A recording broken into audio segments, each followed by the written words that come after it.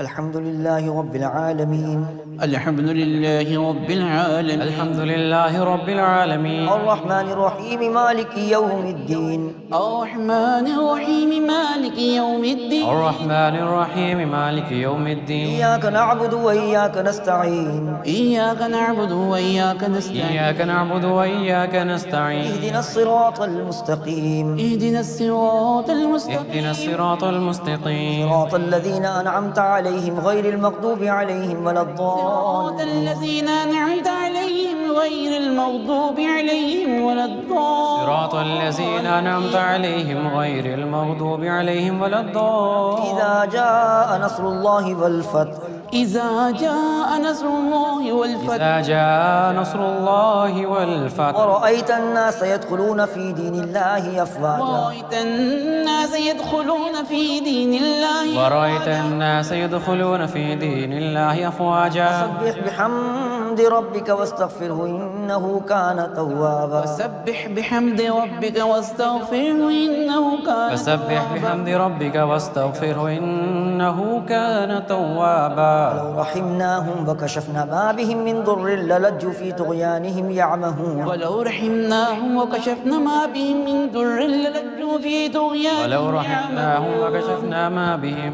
من غر للجوا في طغيانهم يعمهون ولقد أخذناهم بالعذاب فما استكانوا لربهم وما يتضرعون ولقد أخذناهم بالعذاب فما استكانوا لربهم وما يتضرعون ولقد أخذناهم بالعذاب فما استكانوا لربهم وما يتضرعون حتى إذا فتحنا عليهم بابا ذا عذاب شديد إذا هم فيه مبلسون حتى إذا فتحنا عليهم بابا ذا عذاب شديد إذا هم فيه حتى إذا فتحنا عليهم بابا ذا عذاب شديد إذا هم فيه مبلسون وهو الذي أنشأ لكم السمع والأبصار والأفئدة قليلا ما تشكرون وهو الذي أنشأ لكم السمع والأبصار والأفئدة قليلا ما تشكرون وهو الذي أنشأ لكم السمع والأبصار والأفئدة قليلا ما تشكرون وهو الذي ذرأكم في الأرض وإليه تحشرون وهو الذي زرعكم في الأرض وإليه تحشرون وهو الذي زرعكم في الأرض وإليه تحشرون وهو الذي يحيي ويميت وله اختلاف الليل والنهار أفلا تعقلون وهو الذي يحيي ويميت وله اختلاف الليل والنهار أفلا تعقلون وهو الذي يحيي ويميت وله اختلاف الليل والنهار أفلا تعقلون بل قالوا مثل ما قال الأولون بل قالوا مثل ما قال الأولون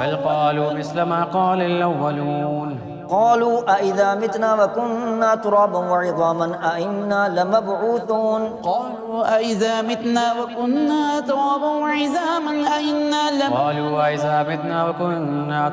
وعظاما أإنا لمبعوثون لقد وعدنا نحن وآباؤنا هذا من قبل إن هذا إلا أساطير الأولين لقد وعدنا نحن وآباؤنا هذا من قبل إن هذا إلا أساطير الأولين لقد وعدنا نحن وآباؤنا هذا من قبل إن هذا إلا أساطير الأولين قل لمن الأرض ومن فيها إن كنتم تعلمون قل لمن الأرض ومن فيها إن كنتم تعلمون لمن الأرض ومن فيها إن كنتم تعلمون سيقولون لله قل أفلا تذكرون سيقولون لله قل أفلا تذكرون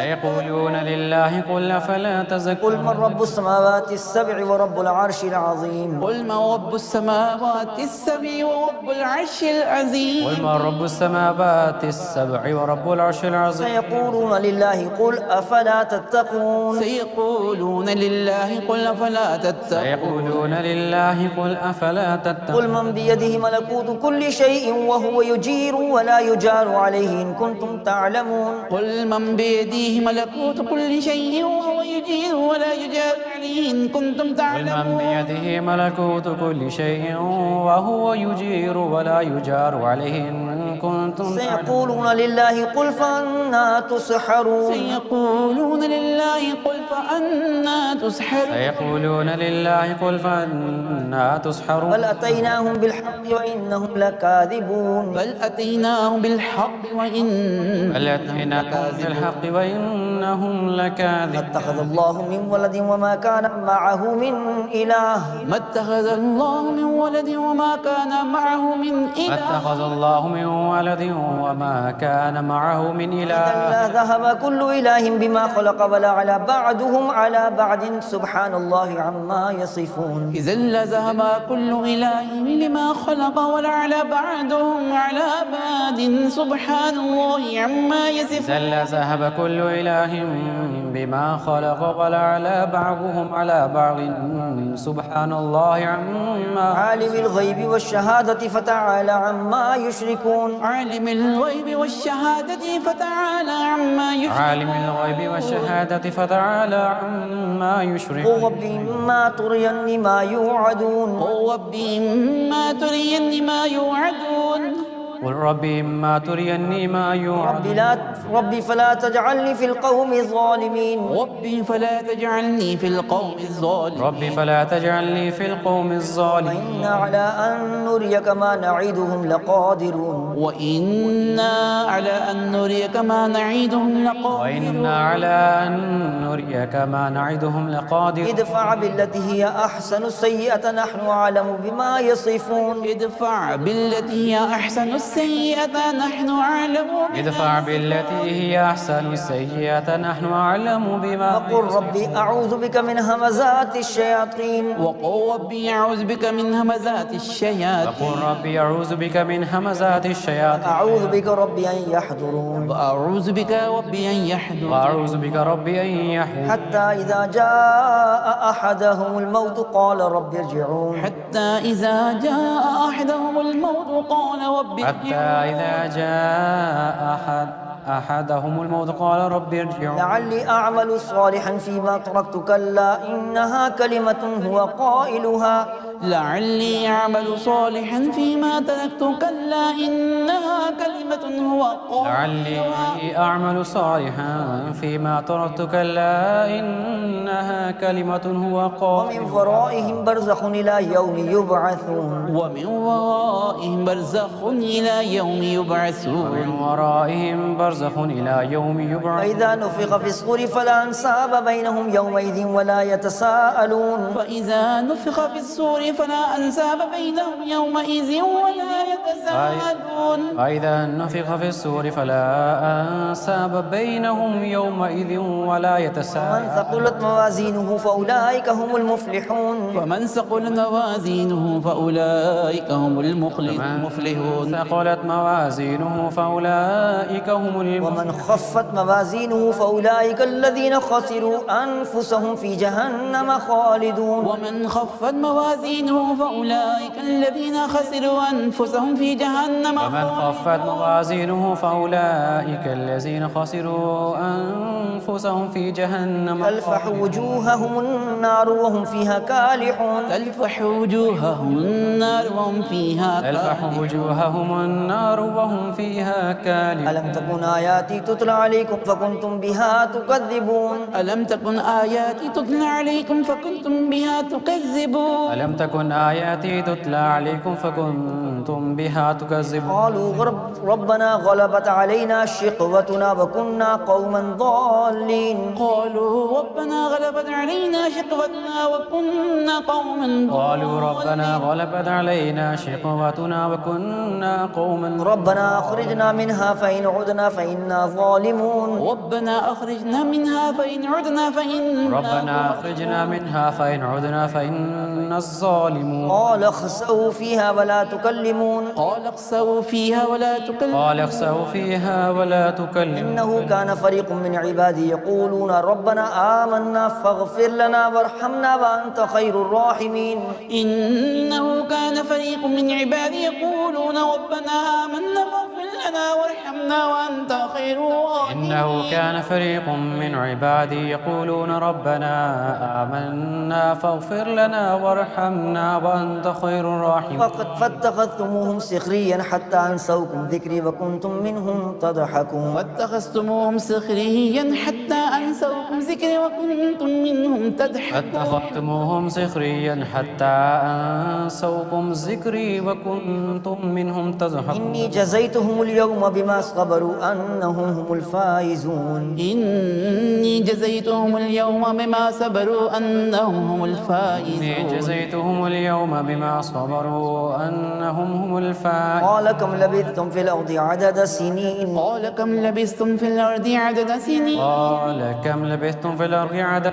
قالوا لبثنا يوما أو بعد يوم فاسأل العادين قالوا لبثنا يوما أو بعد يوم فاسأل العادين قالوا لبثنا يوما أو بعض يوم فاسأل العادين قال إن لبثتم إلا قليلا لو أنكم كنتم تعلمون قال إن لبثتم إلا قليلا لو أنكم كنتم تعلمون قال إن لبثتم إلا قليلا لو أنكم كنتم أفحسبتم أنما خلقناكم عبثا وأنكم إلينا لا ترجعون أفحسبتم أنما خلقناكم عبثا وأنكم إلينا لا أفحسبتم أنما خلقناكم عبثا وأنكم إلينا لا ترجعون فتعالى الله الملك الحق لا إله إلا هو رب العرش الكريم فتعالى الله الملك الحق لا إله إلا هو رب العرش الكريم فتعالى الله الملك الحق لا إله إلا هو رب العرش الكريم ومن يدع مع الله إلها آخر لا برهان له به فإنما حسابه عند ربه إنه لا يفلح الكافرون ومن يدع مع الله إلها آخر لا برهان له به فإنما حسابه عند ربه